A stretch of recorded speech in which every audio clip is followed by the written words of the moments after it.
नमस्ते। अमृत महोत्सव के अंतर्गत बताई जाने वाली क्रांति गाथा में आप सभी का स्वागत है।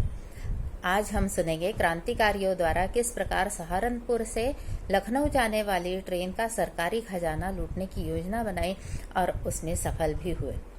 सन 1925 में एक ट्रेन यात्रा के दौरान क्रांतिकारी राम प्रसाद बिस्मिल ने देखा कि गार्ड के डब्बे में सभी स्टेशन मास्टर उस दिन का धन जमा करते हैं और अंतिम स्टेशन पर वह सारा धन सरकारी खजाने में जमा कर दिया जाता है।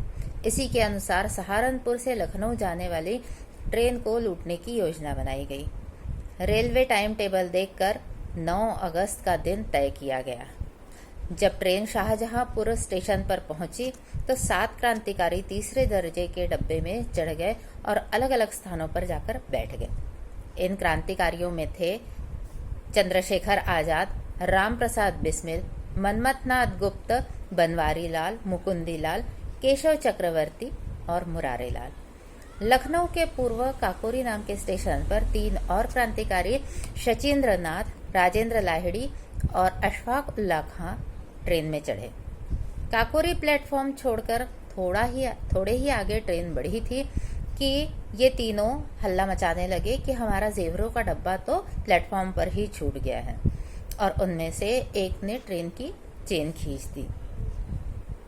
सभी क्रांतिकारी नीचे उतरे और चेतावनी के फायर करते हुए यात्रियों को धमकाने लगे कि कोई भी अपनी जगह से हिलने का प्रयास न करे। गाड़ी के ड्राइवर और गार्ड को भी नीचे उतारकर जमीन पर लिटा दिया गया। बिस्मिल और अशफाक ने खजाने वाला संदूक नीचे गिरा दिया गया। हथौड़ी से उस संदूक का ताला तोड़ने का प्रयत्न किया गया, किंतु नहीं खुला। अब अशफाक उल्ला, जिनका की डील डॉल काफी अच्छा था, कुल्हाड़ी से 2 प्रहार उन्होंने किए और वह संदूक जो था वो खुल गया। सभी रुपयों को एक पोटली में बांध लिया गया। तभी क्या हुआ कि एक दूसरी ट्रेन दूसरी पटरी पर दौड़ती हुई आई। वह थी देहरा एक्सप्रेस। धड़धड़ाते हुए ट्रेन गुजरी, लेकिन उस ट्रेन के लोगों को समझ में भी नहीं आया कि यहाँ क्या चल रहा है। 20-25 मिनट में इस प्रकार खजाना लूट लिया और सभी क्रांतिकारी वहां से गायब हो गए। क्रांतिकारियों को इस लूट में 8,000 रुपए की रकम मिली, जिससे इन नोटों को तुरंत बदल लिया गया ताकि नोट के नंबरों के द्वारा ये क्रांतिकारी पकड़े न जाएं। इस ट्रेन की डकैती से पूरे देश में सनसनी फैल गई। सरकार पूरी शक्ति से क्रांतिकारियों की खोज में जुट गई। इस प्राप्त धन से क्रांतिकारियों ने जर्मनी से हथियार खरीदे। जो क्रांतिकारी भूखे मर रहे थे, धन के अभाव में जिन्हें खाने के भी लाले पड़ रहे थे, उनकी व्यवस्था की गई। इसी बीच बनवारी लाल नाम के क्रांतिकारी पकड़े गए, जो इस षड्यंत्र में शामिल थे। वे अंग्रेजों के अत्याचारों को नहीं सह सके और उन्होंने अपने सभी साथियों के नाम बता दिए। इसके बाद तो क्रांतिकारियों की धरपकड़ का सिलसिला आरंभ हुआ।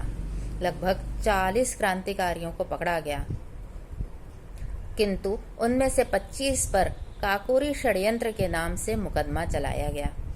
अदालत में 4 लोगों को फांसी की सजा तथा कई क्रांतिकारियों को आजन्म कारावास या लंबी जेल की सजा सुनाई गई।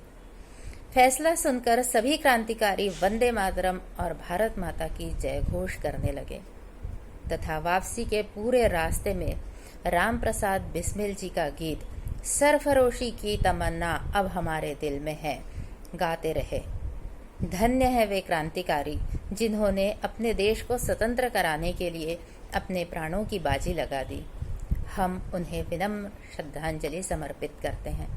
वंदे मातरम।